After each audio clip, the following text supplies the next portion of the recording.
warahmatullahi wabarakatuh. Waalaikumsalam warahmatullahi wabarakatuh. Baik Pak, terima kasih atas waktu dan kesempatannya bersama saya untuk melakukan kegiatan wawancara Pak. Baik Pak, adapun maksud dan tujuan saya bertemu sama Bapak untuk melakukan kegiatan wawancara ini merupakan salah satu tugas saya di Pendidikan Guru Penggerak Angkatan 9 khususnya Pak, mengenai modul 3.1 demonstrasi kontekstual, yaitu yang berjudul pengambilan keputusan berbasis nilai-nilai kebajikan sebagai pemimpin, khususnya kasus dilema etika pendidikan moral seperti itu Pak. Baik Pak, untuk mempersingkat waktu, mungkin Bapak juga ada kegiatan lain, izinkan saya memberi beberapa pertanyaan kepada Bapak. Di sini ada 8 pertanyaan Pak. Iya. Langsung ya Pak ya. Iya. Selama ini bagaimana Bapak mengidentifikasi kasus-kasus yang merupakan dilema etika atau bujukan moral Pak? Di sini saya perlu memahami dulu ya, itu apa etika atau bujukan moral ini seperti apa ya. Jelas mungkin berkaitan dengan kasus-kasus yang terjadi di sekolah ini kan. Kalau memang berkaitan dengan kasus-kasus siswa dan penanganannya, kita identifikasi kasus itu kan biasanya terjadinya tidak secara struktural gitu kan. Jadi ya kita sifatnya kondisional aja gitu, kondisional sesuai dengan kebutuhan, sesuai dengan tingkat kasus itu ada tidak ya, temuan dari kasus itu gitu ya. Kalau memang sudah ada ya kita bicarakan, kita sampaikan, terus kita bicarakan sama-sama stakeholder yang berkepentingan. Jadi dalam dilema etika pendidikan moral itu berjalan sesuai kondisional aja ya Pak ya? Ada situasi dan kondisi lah. Ya Pak, kalau saya dalam pembelajaran online kita, dari dilema etika itu kita itu seorang pemimpin itu mengambil sebuah keputusan itu benar lawan benar Pak. Jadi tidak ada yang salah. Kalau bujukan moral itu seorang pemimpin mengambil keputusan itu benar lawan salah. Dan itu berkaitan dengan kode etik profesional. Ya, dan kita lanjut pertanyaan 2 ya Pak ya. Selama ini bagaimana Bapak menjalankan pengambilan keputusan di sekolah Bapak? Terutama untuk kasus-kasus di mana ada dua kepentingan yang sama-sama benar atau sama-sama mengandung nilai kebajikan. Ya, kalau ada misalnya yang seperti itu, kasus-kasus memang semuanya harus kita istilahnya kita kolaborasi ya, kita pecahkan secara bersama. Ya tentunya kita bermusyawarah untuk itu ya. Selain itu juga dalam mengambil keputusan tentunya kita adakan regulasi yang sesuai dengan ketentuan yang berlaku, sehingga kita dalam tentunya dalam kasus tersebut dia tidak adanya terjadinya pelanggaran-pelanggaran terhadap aturan. Jadi untuk itu ya, agar kasus itu dapat kita selesaikan dan kita ambil keputusan secara bersama, dan antara pihak yang benar itu merasa benar, pihak yang salah ya memang kita disesuaikan dengan situasi dan kondisi. Begitu ya Pak. Jadi dalam Bapak menjalankan pengambilan keputusan di sekolah terkait kasus-kasus di mana ada dua kepentingan yang sama-sama benar atau sama-sama mengandung nilai kebajikan, berarti Bapak melalui kolaborasi ya Pak ya, melalui musyawarah. Baik Pak, untuk pertanyaan berikutnya, langkah-langkah atau prosedur seperti apa yang biasa Bapak lakukan selama ini Pak? Ya, secara prosedural ya kita dalam menghadapi masalah ya tentunya tidak ada langkah-langkah khusus ya. Tidak ada langkah khusus, artinya ya kita ambil musyawarah secara bersama-sama ya. Keputusan kita itu kan kadang-kadang saya memutuskan itu belum benar ya, dan selanjutnya apabila ada pihak lain yang berpendapat juga belum tentu sepakat dengan kita ya. Untuk itu kita musyawarahkan, dan langkah-langkahnya tentunya ya secara ini kita undang mereka, terus kita undang, misalnya kasusnya bermasalah dengan orang tua, kita undang orang tuanya, itu kita bicara sama-sama untuk kepentingan bersama. Pak, jadi langkah-langkahnya Bapak ini kita tidak boleh berprinsip bahwa orang lain selalu suka sama pendapat kita ya Pak ya, jadi kita perlu adanya musyawarah. Baik Pak, untuk berikutnya, hal-hal apa saja yang selama ini Bapak anggap efektif dalam pengambilan keputusan pada kasus-kasus dilema etika Pak? Yang jelas kasus dilema etika itu tergantung kasusnya ya. Jadi tergantung kondisional lah istilahnya ya. Jadi kadang juga orang terlibat dalam suatu dilema itu ketika maupun rujukan moral yang berbeda itu kan bisa jadi menghasilkan intinya sesuai dengan kebutuhan kasus ya. Jadi biar pengambilan keputusan itu efektif ya disesuaikan dengan kondisi yang ada. Baik, berarti kembali ke sesuai kondisi ya Pak ya. Ya. Apa itu dilema etika atau rujukan moral ya Pak ya. Ya. Baik Pak, untuk pertanyaan berikutnya, hal-hal apa saja yang selama ini merupakan tantangan dalam Bapak mengambil keputusan pada kasus-kasus dilema etika Pak? Ya, dalam pengambilan keputusan ini terkadang kita bertemu ya dengan suatu hal yang tidak kita sukai ya. Itu artinya itu jadi tantangan bagi saya gitu ya. Jadi ya itu tadi butuh komunikasi, butuh musyawarah ya untuk supaya pihak yang tidak suka dengan saya itu tidak terlalu berlebihan ya dalam menanggapi suatu kasus itu gitu ya. Kita selesaikan secara bersama-sama untuk mengambil suatu keputusan, diambil suatu keputusan yang bisa dijadikan keputusan secara bersama-sama. Baik Pak, jadi ketika Bapak ketemu orang yang tidak menyukai Bapak tetap menghargainya Pak ya, tetap kondisional agar terciptanya sekolah yang rukun dan damai kayak itu ya Pak ya. Baik Pak, untuk pertanyaan berikutnya Pak, apakah Bapak memiliki sebuah tata kelola atau jadwal tertentu dalam sebuah penyelesaian kasus dilema etika? Apakah Bapak langsung menyelesaikan di tempat atau Bapak memiliki sebuah jadwal untuk menyelesaikannya? Bentuk atau prosedur seperti apa yang Bapak jalankan? Ya kalau di sini saya lihat dulu permasalahannya Bu ya. Jadi kalau misalnya bisa kita selesaikan langsung, kita selesaikan langsung ya, disesuaikan dengan terus disesuaikan siapa saja yang terlibat gitu. Kalau memang saya dengan guru kita diselesaikan gitu ya. Tapi kalau kasusnya berkaitan dengan masyarakat, berkaitan dengan orang tua atau dengan komite ya, mesti kita panggil dulu mereka gitu kan. Jadi artinya di sini prosedur khususnya itu mungkin tidak ada, tapi yang tentunya kita lebih mendengarkan ya, kita mengedepankan kolaborasi antara hasil keputusan itu gitu ya, dalam mengambil permasalahan yang menyikapi ke permasalahan yang ada. Iya, jadi penyelesaian didasarkan pada kompleksitas ya Pak ya. Iya. Kalau memang harus selesaikan pada hari itu ya Pak ya. Iya. Karena suatu masalah kalau tidak diselesaikan dengan cepat Pak ya, takutnya berlarut-larut menimbulkan masalah baru. Iya, benar Pak. Baik Pak, untuk pertanyaan berikutnya, adakah seseorang atau faktor-faktor yang selama ini mempermudah atau membantu Bapak dalam pengambilan keputusan dalam kasus-kasus dilema etika ini Pak? Ya jelas intinya kita bekerja sama ya di sini ya.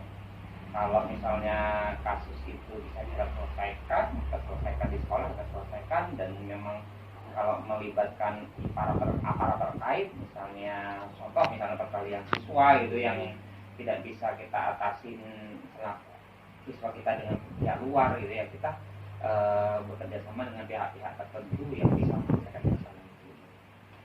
Baik Pak, jadi di sini ada pihak-pihak terkait yang membantu Bapak ya Pak ya. Kalau Yeah. di sekolah mungkin warga sekolah ya Pak ya. Yeah. Kalau memang harus ke luar, ada rujukan moral ya Pak ya. Yeah. Kita ke ranah hukum kayak gitu. Ya, yang jelas itu kita memperhitungkan resiko yang kalau bakal terjadi. Kalau kita selesaikan sendiri, oke kita selesai di sini. Ketika di luar mereka terjadi apa-apa lagi kan, ya tentunya kita yang kesulitan, akhirnya nambah waktu lagi untuk menyelesaikan masalah tersebut. Luar biasa sekali keputusan Bapak. Sebagai panutan saya Pak, sangat terharu saya Pak ya. Baik Pak, untuk pertanyaan berikutnya, dari semua hal yang telah disampaikan, pembelajaran apa yang dapat Bapak petik dari pengalaman Bapak mengambil keputusan dilema etika Pak? Jadi dari ini ya, misalnya dari pasca permasalahan yang terjadi, itu kita harus belajar bahwa kita harus memahami kondisi situasi itu, baik kita antara orang tertentu dengan saya yang bermasalah gitu ya, anggap dan kita ini karena istilahnya ya disenyumin, dibuat senyaman mungkin gitu ya, bahwa dalam menyelesaikan masalah itu tidak mungkin masalah itu tidak selesai gitu. Jadi intinya semua masalah itu bisa diselesaikan asal ada kerjasama di antara kita dan kita saling memahami bahwa dengan secara berkolaborasi dengan musyawarah ya, dengan kerjasama yang baik ya, permasalahan-permasalahan yang ada itu pasti bisa kita selesaikan. Baik Pak, luar biasa sekali pembelajaran yang dapat Bapak petik ya, bahwa kita itu dalam mengambil keputusan itu harus sabar Pak ya, tidak boleh egois, dan kalau berikut tetap harus senyum Pak ya. Iya, luar biasa. Terus mementingkan kepentingan orang lah kan daripada kepentingan kita, karena kalau kita merasa oh ini bisa diselesaikan sendiri, ketika ada masalah yang baru kita belum tentu kita bisa selesaikan. Iya Pak, baik Pak.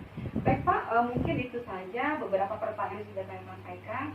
Terima kasih atas waktu dan kesempatannya, dan terima kasih juga buat dukungannya buat saya Pak. Mohon doanya Pak, saya tinggal beberapa modul lagi. Izinkan saya, ya Pak. Mungkin saya ada aktivitas lain Pak, itu ya saya untuk melakukan kegiatan berikutnya Pak. Baik Pak, salam saya buat keluarga. Saya akhiri. Wassalamualaikum warahmatullahi wabarakatuh. Waalaikumsalam warahmatullahi wabarakatuh.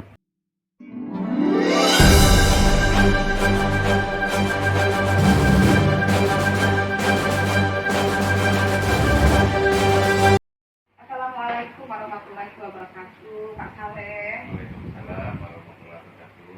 Apa kabarnya Pak? Alhamdulillah sehat. Kondisinya sekarang. Luar biasa Pak, saya ke Muara Klinik tadi sekitar 2 jaman Pak menuju ke sekolah Bapak. Alhamdulillah akhirnya ketemu sama Bapak ya.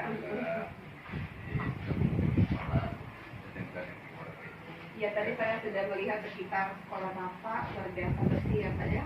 Iya. Baik Pak, adapun maksud dan tujuan saya melakukan kegiatan wawancara ini merupakan salah satu tugas saya di pendidikan guru penggerak itu Pak, pada modul 3.1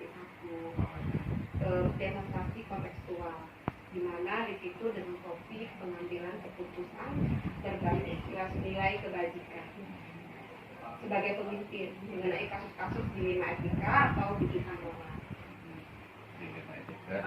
Iya Pak. Baik Pak, untuk mempersingkat waktu, mungkin juga Bapak ada kegiatan lain, kita langsung ya Pak ya. Nanti di sini ada 8 pertanyaan yang saya baik Pak, di sini ada 8 pertanyaan nanti yang akan saya tanyakan sama Bapak. Untuk pertanyaan pertama, selama ini bagaimana Bapak dapat mengidentifikasi kasus-kasus yang merupakan dilema etika atau bidikan moral? Jadi selama ini saya tidak melakukan identifikasi secara khusus, namun saya akan mempelajari dan menyimpulkan terhadap kasus yang terjadi di sekolah.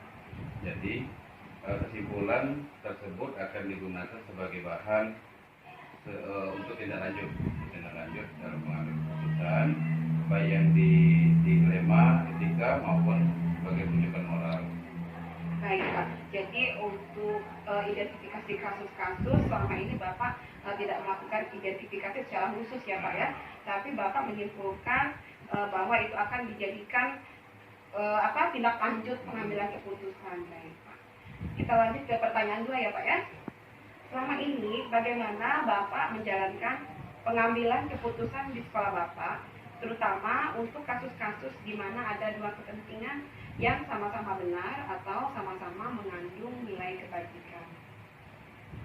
Nah, jadi bahwa jika diperlukan pengambilan keputusan, maka terlebih dahulu saya melakukan koordinasi dan musyawarah ke pihak-pihak terkait seperti wakil guru, wakil kesiswaan, atau guru BK, atau guru-guru yang wali kelas, tugas-tugas tambahan, atau orang tua siswa, dan pihak lain jika diperlukan. Jadi langkah ini dilakukan tidak hanya untuk masalah yang serupa, akan tetapi dilakukan untuk beberapa masalah lain yang memang mendesak untuk segera diambil keputusan. Baik Pak, jadi di dalam Bapak mengambil keputusan, jadi Bapak itu terlebih dahulu koordinasi dulu dan musyawarah dulu ya Pak ya, sama-sama pihak terkait seperti Wakasek, guru, orang tua, dan pihak lain ya Pak ya. Kalau belum mendesak, nanti Bapak bisa segera ambil keputusan ya Pak. Wah, luar biasa sekali ya Pak ya.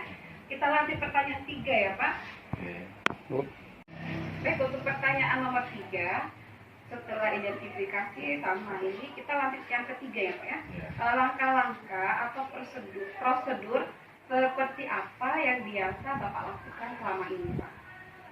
Mengenai langkah-langkah atau prosedur seperti yang biasa saya lakukan ini dalam mengambil keputusan berkait dengan dilema etika maupun rujukan moral, saya tidak memiliki prosedur yang khusus atau yang baku, akan tetapi saya akan melakukan usaha dan mengusahakan dengan jalan musyawarah untuk mufakat. Dan apabila diperlukan, saya akan juga melibatkan komite sekolah, orang tua, wali, atau bercurah pendapat kepada orang yang dipandang lebih kompeten. Dan saya tidak juga mengedepankan skala prioritas dalam mengambil keputusan. Bagus Pak. Jadi di sini Bapak kita perlu adanya musyawarah sama mufakat ya Pak ya. Kalau itu juga kalau memang Bapak ini ya Bapak memanggil komite sekolah juga ya Pak ya. Dan mencari orang yang dipandang lebih kompeten. Oh bagus Pak. Jadi biar kita tuh tidak salah dalam mengambil keputusan ya Pak ya. Next Pak, untuk pertanyaan keempat, hal-hal apa saja yang selama ini Bapak anggap efektif dalam pengambilan keputusan pada kasus-kasus dilema etika ini Pak? Ya. Jadi ada beberapa hal yang selama ini saya anggap efektif dalam mengambil keputusan pada kasus dilema etika, seperti musyawarah dengan beberapa orang tua atau pihak yang terkait dalam terlibat dalam situasi tersebut, dengan mengumpulkan fakta-fakta yang relevan berkaitan dengan masalah yang dihadapi. Setelah dilakukan pertimbangan yang matang, baru kemudian saya mengambil suatu keputusan. Jadi tentu pada saat yang sama juga diperlukan cara berpikir yang jernih agar keputusan ini diambil dengan tepat. Cara ini mungkin juga efektif untuk mengambil keputusan selain masalah terkait dilema etika maupun rujukan moral. Iya Pak. Jadi hal-hal yang selama ini Bapak anggap efektif itu pengambilan keputusan pada kasus dilema etika itu musyawarah ya Pak ya. Karena kita tuh kalau dengan musyawarah kan kita tuh tidak terlalu sebagai pemimpin egois ya Pak ya. Jadi kita menerima pendapat rekan-rekan kerja kita juga ya Pak ya. Dan perlu adanya bukti-bukti yang sudah Bapak sampaikan tadi bahwa kita di dalam memutuskan suatu masalah itu perlu adanya fakta-fakta yang relevan ya Pak ya. Baik Pak. Baik Pak, untuk pertanyaan berikutnya, adakah seseorang atau faktor-faktor apa yang selama ini mempermudah Bapak atau membantu Bapak dalam pengambilan keputusan dalam kasus-kasus dilema etika Pak? Oke, jadi sejauh ini seseorang atau faktor-faktor yang mempermudah saya dan membantu dalam mengambil keputusan kasus-kasus, khususnya kasus dilema etika, ini adalah teman atau orang yang lebih kompeten yang berpengalaman terhadap topik masalah tersebut. Apabila saya menghadapi sebuah masalah namun beliau tidak memiliki pandangan mengenai sosok yang mempermudah tersebut, saya akan memilih jalan bermusyawarah. Jadi saya memiliki keyakinan bahwa semakin sering bertemu dengan masalah, maka pengalaman saya akan semakin banyak dan tentunya keterampilan dalam mengambil keputusan juga akan meningkat. Baik Pak, bagus sekali Pak ya. Jadi yang selama ini mempermudah atau membantu Bapak itu dalam pengambilan keputusan itu teman atau orang yang lebih berkompeten ya Pak ya. Dan tidak jauh dari musyawarah dan mufakat tadi ya Pak ya. Bagus Pak. Baik Pak, untuk pertanyaan berikutnya, dari semua hal yang telah disampaikan kita tadi, pembelajaran apa yang dapat Bapak petik dari pengalaman Bapak mengambil keputusan dilema etika Pak? Ya. Jadi dari beberapa hal yang disampaikan di atas tadi, ada sebuah pembelajaran yang dapat dipetik dari pengalaman pengambil keputusan berkaitan dengan dilema etika. Salah satu pembelajaran itu adalah bahwa setiap mengambil keputusan penting untuk dilakukan musyawarah mufakat, baik dalam lingkup kecil maupun pada lingkup yang lebih luas. Ya, bagus sekali Pak ya. Artinya pengalaman Bapak itu selaku kepala sekolah baru, Bapak butuh musyawarah dan mufakat dan menghargai yang senior Pak ya. Luar biasa sekali Pak. Baik Pak, hanya 8 pertanyaan itu saja Pak yang saya sampaikan mengenai menghormati tugas saya di modul 3.1. Terima kasih atas kesempatannya Pak.